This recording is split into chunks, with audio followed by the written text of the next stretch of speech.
What's up everyone? In this video, I'm going to show you how to do an oil change on the Chevrolet S10. So being that this S10 is a ZR2, it sits higher off the ground, so I didn't have to put it on ramps. So with any oil change, you want to make sure that your engine is cool and you're on a flat level surface. So I've got a catch pan underneath the oil pan. Your oil drain plug is going to be a 15mm socket.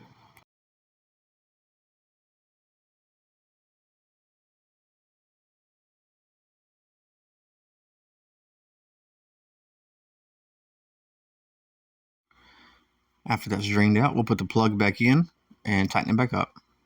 On the bottom of the front skid plate, there's a little access door that'll say oil filter access on it.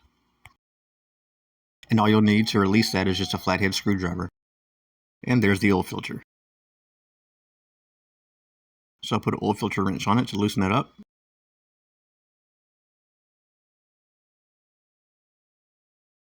And I do the rest by hand. And of course I already have a catch pan underneath the oil filter.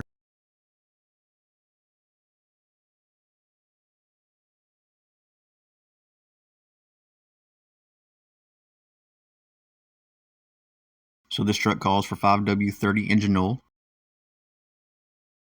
So I've got my new oil filter. Then I'm going to run some oil around the new gasket. Now it's time to install the new oil filter on the stud. So we're going to tighten it by hand until it's snug. And then we're going to turn it an additional 3/4 of a turn. You do not want to over tighten this. Now it's time to close the oil filter access.